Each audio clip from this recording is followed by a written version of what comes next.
ठीक है बाबा, मैंने आपकी बातों को मान ली। अच्छा ये बताओ, भगवान श्री कृष्ण जी कैसे प्रसन्न हो पावे, खुश हो पावे? क्या तुम्हारी भक्ति से, नाम मात्र से, या फिर दूध भात दही बतासा इत्यादि फल फूल अन्न को त्याग कर देने से, व्रत को धारण कर लेने से भगवान श्री कृष्ण जी यूं ही प्रसन्न हो जावे, खुश हो जावे? कभी नहीं। सत्यात देवो वर्षति, सत मार्ग पर चलने वाले भक्त श्रद्धालु के ऊपर ही भगवान का आशीर्वाद बरसता है। अध्यात्म मार्गों पर टिके रहने वाले मानव के ऊपर ही भगवान का आशीर्वाद बरसता है। जो भक्त शयन कक्ष से अपनी बोरी बिस्तर को उठाकर अध्यात्म की कक्ष में ले जाते हैं, मंदिर की कक्षों में ले जाते हैं, उन्हीं भक्तों के ऊपर भगवान का आशीर्वाद है। सत्यात देवो वर्षति। ऐसे तो सुखस मूलम धर्मः, सुख का आधार धर्म है। समझ रहे हो? अगर इससे भी बेहतर की बात किया जाए, इससे ऊपर की बात किया जाए, भगवान एक ही शर्तों पर खुश हो पावे, प्रसन्न हो पावे, जब जानवर पंछी की रक्षा किया जाए, पेड़ पौधों को काटना बंद किया जाए, गौ माता की हत्या बंद किया जाए। इन्हीं के माध्यम से भगवान श्री कृष्ण जी, राम जी, हनुमान जी, दुर्गा माँ, काली माँ, कात्यायनी माँ, जो भी दुर्गा माँ की 9 रूप हैं, ओ माँ 33 कोटि देवता हैं, वो सभी देवगण खुश हो पावे।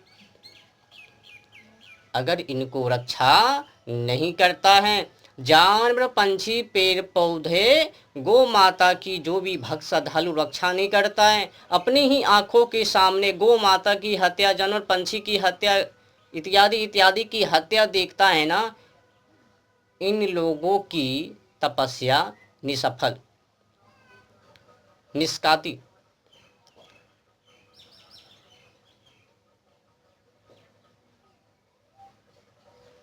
जिसके माध्यम से भगवान अवतरित होते हैं, उन्हीं जड़ों को क्या काट दोगे तो फिर क्या भगवान श्री कृष्ण जी, राम जी, हनुमान जी, माँ दुर्गा, काली माँ, क्या ये प्रसन्न हो जाएगी?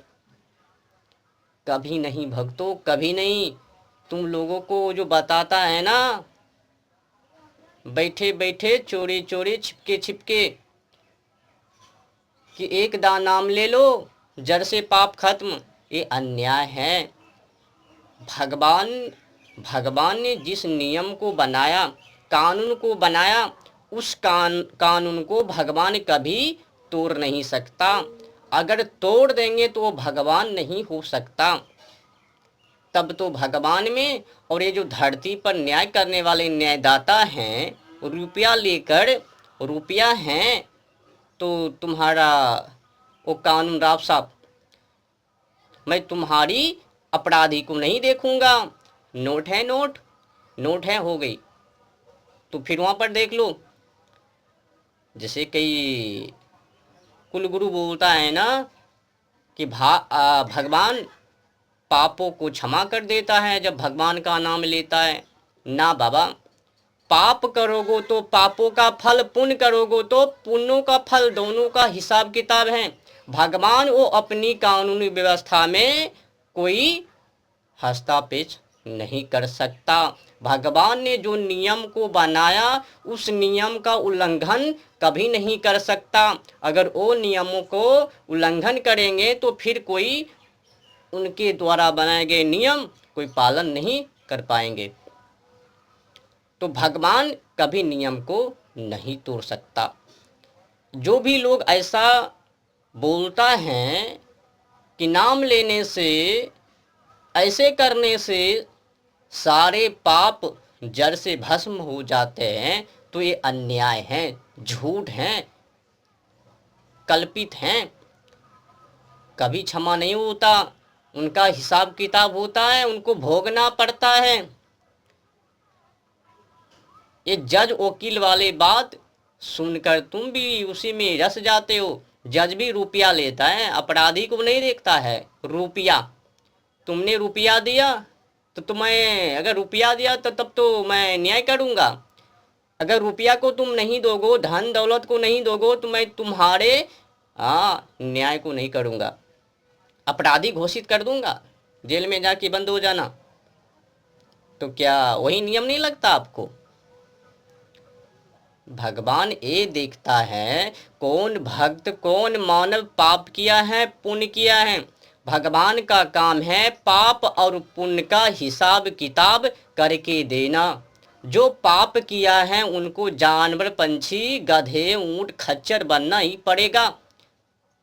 भले ही जितना वो नाक मूड़ी को लगड़ ले, जब वो भोग लेंगे पापों का दंड, तो फिर जो शेष हैं पुण्य, उनमें भी प्राप्त हो जाएंगे। अगर ऐसा कहेगा कि ये नाम को जाप करने से सारे पाप कट जाते हैं, मिट जाते हैं, भस्म हो जाते हैं, तो फिर अन्याय है, समझने की है, चिल्लाने की नहीं है। अगर ऐसा है तो फिर वकील, जज में और वहाँ की न्यायदाता जो बैठे हुए हैं पाप और पुण्य को हिसाब करने के लिए, कुछ समझ में आया? ये अन्याय है या नहीं? भगवान ने जो नियम बनाया उस नियम को कैसे तोड़ लेंगे? ये जज वकील नहीं है, ये धरती का जो न्यायदाता है, ऐसे वो न्यायदाता नहीं है। आपने जो सोचा विचारा, गंदी सोच विचार की, उनका भी हिसाब किताब वहाँ पर होता है। यहाँ पर नहीं, यहाँ पर तो मारोगो, पकड़ावोगो, जेल जाबोगो, रुपया है, धन दौलत है, तो फिर न्याय वो कर पावे, ना है तो जेल में रह पावे। तो रुपया को लेकर यहाँ का धरती का जो न्यायदाता है, रुपया को लेकर न्याय करता है। तो समझ रहे हो ना? न्याय के नाम पर धरती का जो न्यायदाता है वो अन्याय करता है, और एक कुल गुरु के अनुसार वही सिस्टम सेम टू सेम दिख रहा है जो बता रहा है। तो कुल मिलाकर जो भी भक्त हैं, श्रद्धालु हैं, उनकी बातों पर विश्वास नहीं किया जाए। बस सत्यात देवो वर्षति, सत मार्ग पे चलना, सत मार्ग पर चलने वाले व्यक्ति के ऊपर ही भगवान का आशीर्वाद है, कृपा है। वैसे ही व्यक्ति पापों से बचता है। बाकी जो आपने अपराध की, उनका दंड मिलकर ही रहेगा, वो क्षमा नहीं होता है। बताने वाले जंगली जानवर हैं, अपराधी को सपोर्ट समर्थन कर रहा है। कितनों भी पाप क्यों ना किया हो, जाप कर लो, खत्म, भस्म। ये गंदा आचरण है और विद्या की बात है। भगवान की न्याय है, कोई धरती का न्यायदाता का न्याय नहीं, वो भगवान है। भगवान कभी छोड़ेंगे नहीं। गधे, खच्चर, बिल्ली इत्यादि योनि में भेजकर ही रहेंगे, भोगना ही पड़ेगा। हाँ, ये होगा। आपने जो पुण्य पाप, जो जिसके अनुसार आपने अपराधी की या फिर सत्काम की, किसी का सहयोग किया, तो उनका भी फल मिलेगा। ऐसा नहीं है कि नहीं मिलेगा, मिलेगा। पर पाप और पुण्य दोनों का हिसाब किताब वो भगवान परमपिता परमेश्वर देता है। यहाँ तक कि सोचने विचारने पर भी उनका भी हिसाब किताब वो भगवान देता है। अब समझ रहे हो ना?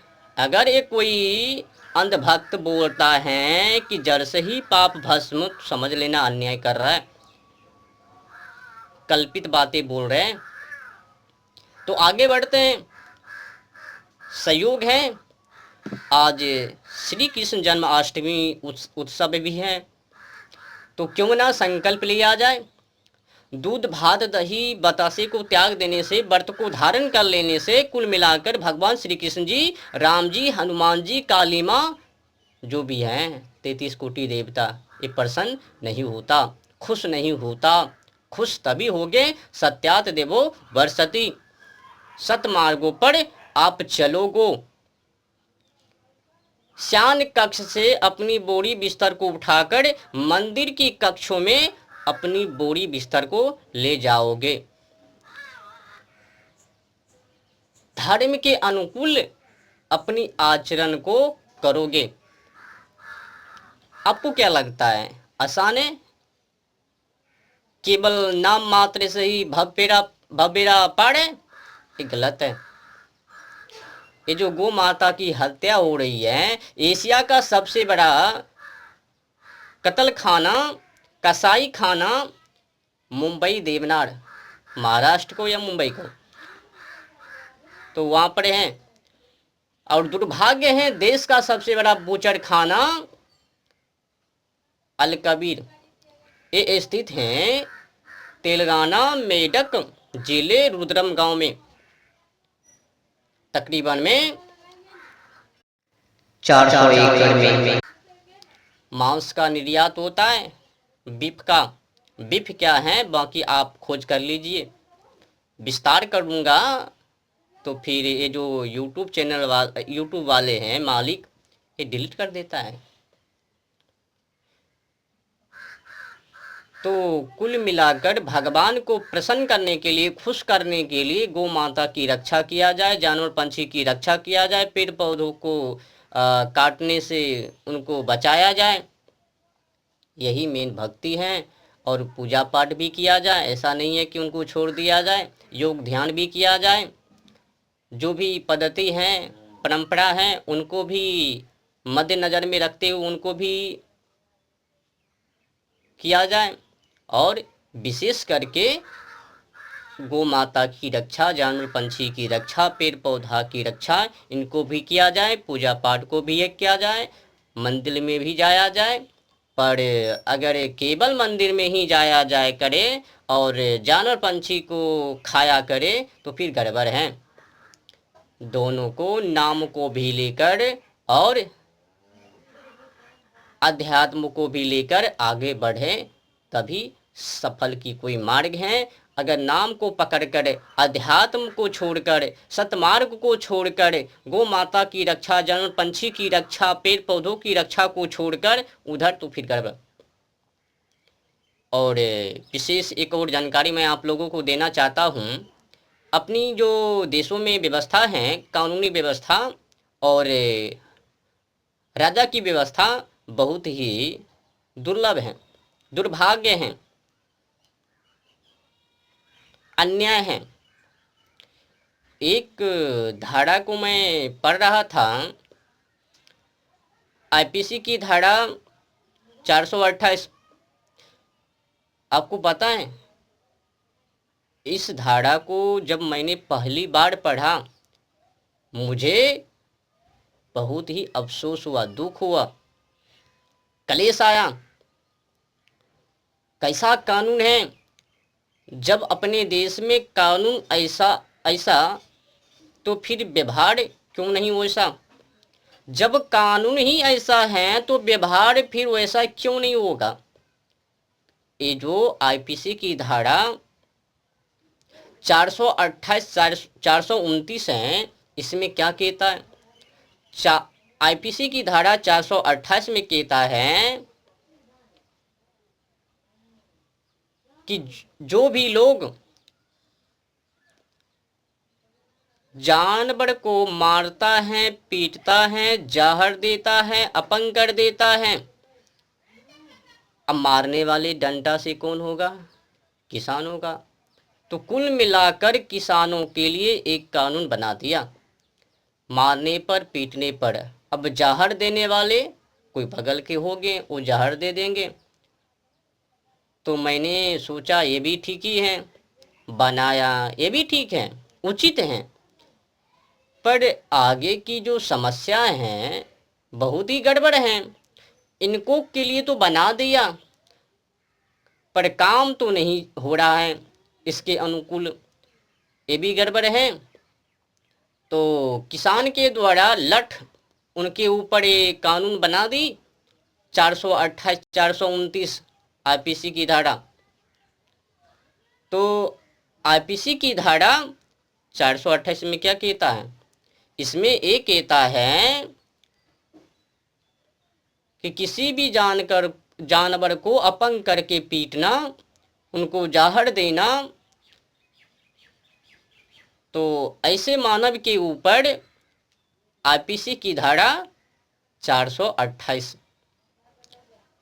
तो ऐसे मानव के लिए दंड का जो निर्धारण है, व्यवस्था है 2 साल का जेल, कुछ रुपये का पाबंद दंड है, कुछ रुपया मतलब दंड देना पड़ेगा। और आगे की जो धारा है आईपीसी की 429, इसमें कहता है वही बातें, बस वर्ष आगे कर दे। उसमें 2-4 वर्ष की थी और इसमें 5 वर्ष की हो गई। इसमें भी रुपया का वो दंड की बात करता है, पर कुल मिलाकर आत्मरक्षा से बात कानून ने नहीं की।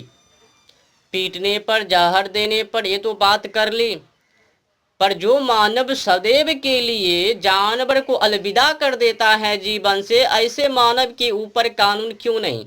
जो मार के खा जाता है, ऐसे मानव के ऊपर कानून क्यों नहीं? अगर कहेगा है तो फिर कार्रवाई क्यों नहीं? 428 429 तो बना दिया, पर जो मार के खा जाता है इनके के लिए तो कोई कानून नहीं है। अगर ये भी हैं, ये जो 428 429 हैं, ये भी काम नहीं चल रहा है, इनके अनुकूल भी लोगों के ऊपर कार्रवाई नहीं है। कहाँ एफआईआर होता है?